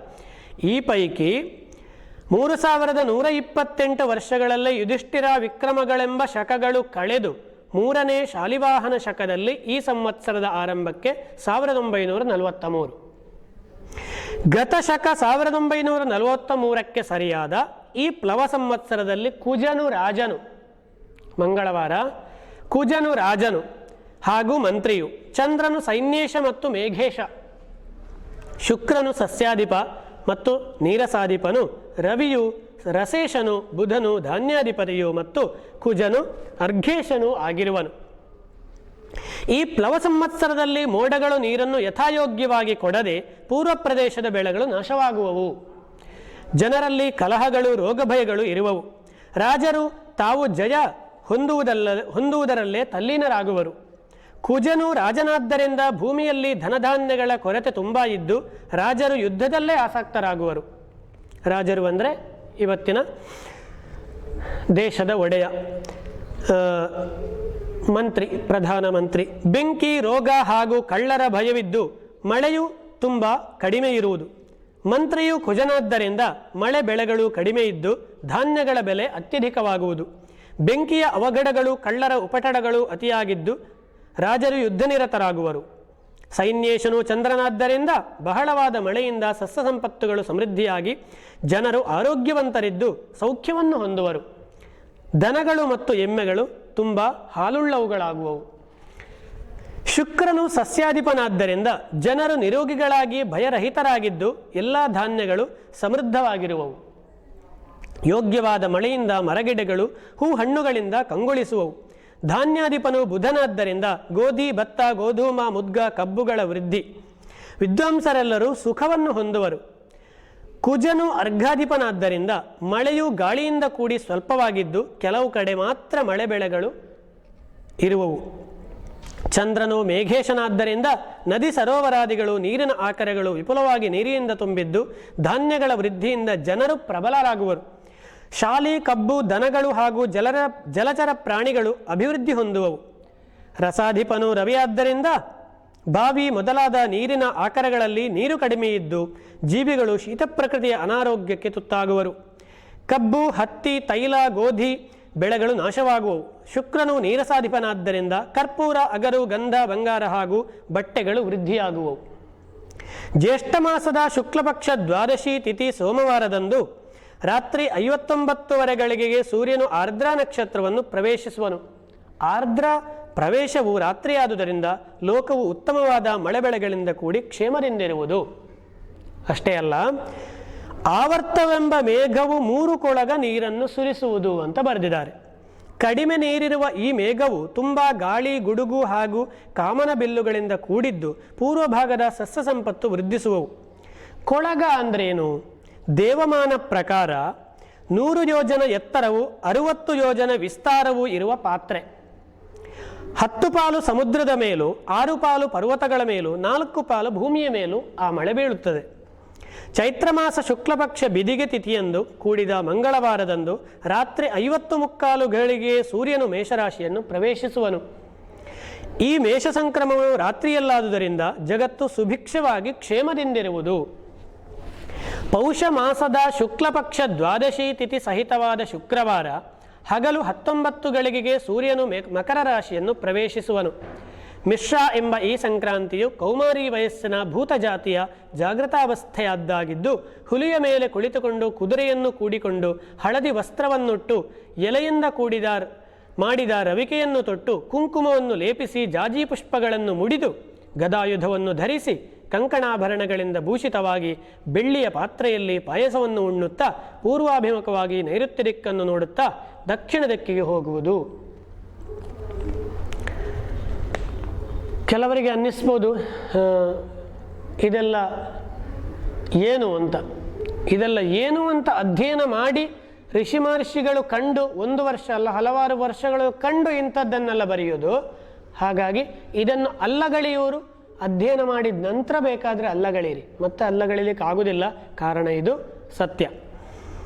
ಹಿಂದೆ ನೋಡುತ್ತಿರುವ ಪುರುಷಾಕೃತಿಯ ಈ ಸಂಕ್ರಾಂತಿಯು 60 ಯೋಜನ ವಿಸ್ತಾರವುಳ್ಳದ್ದಾಗಿ 9 ಭುಜ, 1 ಮುಖ, ಜೋಲುವ ತುಟಿ, ದೀರ್ಘ ನಾಸಿಕವೂ ಇರುವಂಥದ್ದಾದು ಆಗಿರುತ್ತದೆ. ಇದನ್ನು ಕೇವಲ ಹೊರಗಣ್ಣಿನಿಂದ ಅರ್ಥ ಮಾಡಿಕೊಂಡ್ರೆ ಅರ್ಥ ಆಗಲ್ಲ ಇದು. ಹಾಗಾಗಿ ಈ ಕೆಲವೆಲ್ಲ ನಮಗೆ ಪರಿಚಯ ಇಲ್ಲದ್ದು ಅಂತ ಅನ್ನಿಸ್ಬೋದು. ಸಂಕ್ರಾಂತಿ ಧರಿಸಿದ ವಸ್ತುಗಳಿಗೆ ಅತ್ಯಂತ ಬೆಲೆಯಾಗಲಿ ನಾಶವಾಗಲಿ ಉಂಟಾಗುವು. ಗುರುವು ಕುಂಭರಾಶಿಯಲ್ಲಿದ್ದಾಗ ಭೂಮಿಯಲ್ಲಿ ಉತ್ತಮವಾಗಿ ಮಳೆಯಿದ್ದು ಧಾನ್ಯಗಳು ಅಧಿಕವಾಗಿದ್ದು ಜನರು ಧನವಂತರಾಗಿ ದೇವಪೂಜಾದಿಗಳು ಅಧಿಕಗೊಳ್ಳುವುದು. ಎಲ್ಲರೂ ರಾಗದ್ವೇಷಗಳಲ್ಲದೆ ನಿರೋಗಿಗಳಾಗುವರು. ವಕ್ರ ಗತಿಯಿಂದ ಮಕರ ರಾಶಿಯಲ್ಲಿ ಸಂಚರಿಸುವಾಗ ಭೂಮಿಯು ಮಳೆ ಬೆಳೆಗಳಿಂದ ತುಂಬಿ ಜನರು ಪರಸ್ಪರ ಆರೋಗ್ಯದಿಂದಿರುವರು. ಶನಿಯು ಮಕರ ರಾಶಿಯಲ್ಲಿ ಸಂಚರಿಸುತ್ತಿರುವುದರಿಂದ ನಿತ್ಯೋಪಯೋಗಿ ವಸ್ತುಗಳ ಬೆಲೆ ಹೆಚ್ಚಾಗಿದ್ದು ಅತಿವೃಷ್ಟಿಯಿಂದ ಜನರು ಭಯಗೊಳ್ಳುವರು. ದಶಾರಣ್ಯ ದೇಶದವರು, ಯವನರು, ಪುರೋಹಿತರು, ಬ್ರಾಹ್ಮಣರು, ವೈದ್ಯರು, ಅಧಿಕಾರಿಗಳು ನಷ್ಟ ಹೊಂದುವರು. ಕೊನೆಯ ಘಟ್ಟಕ್ಕೆ ಬರುವ ಚೈತ್ರ ಶುಕ್ಲ ಪ್ರತಿಪತ್ ಅಂದರೆ ಪಾಡ್ಯ, ಈ ಯುಗಾದಿಯ ಸಂವತ್ಸರ ರಾಜಾಧಿಪತಿಗಳನ್ನು ಯಾರು ಭಕ್ತಿಯಿಂದ ಓದುವರೋ, ಪಂಚಾಂಗ ಶ್ರವಣದ ಫಲ ಭಕ್ತಿಯಿಂದ ಯಾರು ಓದುವರೋ, ಯಾರು ಕೇಳುವರು, ಓದಿದ್ರೂ ಆಗ್ಬೋದು ಕೇಳಿದ್ರೂ ಆಗ್ಬೋದು, ಅವರ ದಾರಿದ್ರ್ಯ ದುಃಖ ದಾರಿದ್ರ್ಯಗಳು ನಿವಾರಣೆಗೊಂಡು ಸಕಲ ಐಶ್ವರ್ಯಯುಕ್ತರಾಗಿ ಸುಖ ಹೊಂದುವರು. ಅಂತೆಯೇ ತಿಥಿಶ್ರವಣದಿಂದ ಸಂಪತ್ತು ಹೆಚ್ಚಾಗಿ, ವಾರಶ್ರವಣದಿಂದ ಆಯುಷ್ಯ ಹೆಚ್ಚಾಗಿ, ನಕ್ಷತ್ರ ಶ್ರವಣದಿಂದ ಪಾಪ ನಿವಾರಣೆಗೊಂಡು, ಯೋಗಶ್ರವಣದಿಂದ ರೋಗ ನಿವಾರಣೆಗೊಂಡು, ಕರ್ಣಶ್ರವಣದಿಂದ ಗ್ರಹಿಸಿದ ಕಾರ್ಯಗಳು ಕೈಗೊಳ್ಳುವವು.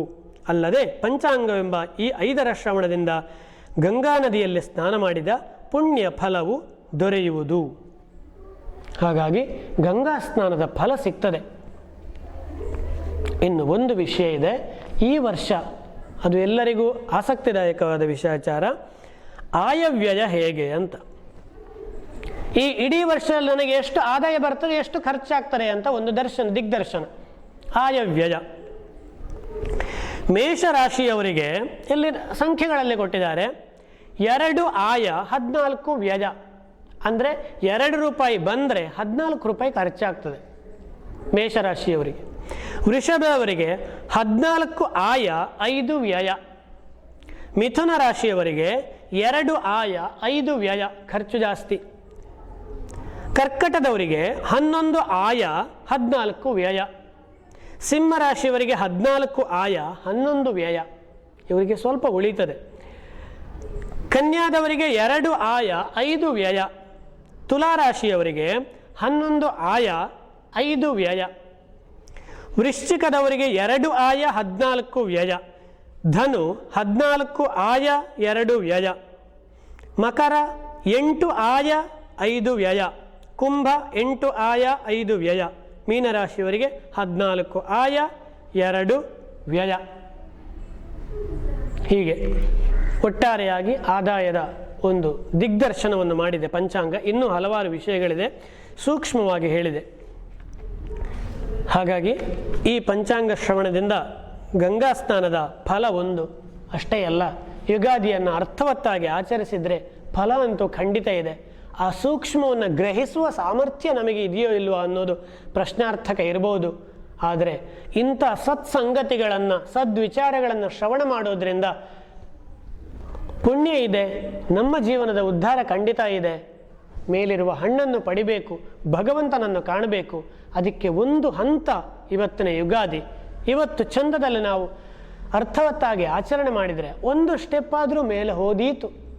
ಹಾಗಾಗಿ ಆ ಒಂದು ಒಳ್ಳೆಯ ಮನೋಭೂಮಿಕೆಯನ್ನು ಇಟ್ಟುಕೊಂಡು ಇವತ್ತಿನ ದಿನವನ್ನು ಕಳೆಯೋಣ. ಎಲ್ಲರಿಗೂ ಶುಭವಾಗಲಿ. ತಿಥೇಶ್ಚ ಶ್ರಿಯಮಾಪ್ನೋತಿ ವಾರಾದಾಯುಷ್ಯವರ್ಧನಂ, ನಕ್ಷತ್ರಾತ್ ಹರತೆ ಪಾಪಂ ಯೋಗಾದ್ರೋಗ ನಿವಾರಣಂ, ಕರಣಾತ್ ಚಿಂತಿತಂ ಕಾರ್ಯಂ ಪಂಚಾಂಗಂ ಫಲಮುತ್ತಮಂ, ಏತೇಷಾಂ ಶ್ರವಣಾನ್ ನಿತ್ಯಂ ಗಂಗಾ ಸ್ನಾನ ಫಲಂ ಲಭೇತ್. ಕಾಲೇ ವರ್ಷತು ಪರ್ಜನ್ಯಃ ಪೃಥಿವೀ ಸಸ್ಯಶಾಲಿನಿ, ದೇಶೋಯಂ ಕ್ಷೋಭರಹಿತಃ ಸಜ್ಜನಾಃ ಸಂತು ನಿರ್ಭಯಾಃ. ಶ್ರೀಕೃಷ್ಣಾರ್ಪಣಮಸ್ತು.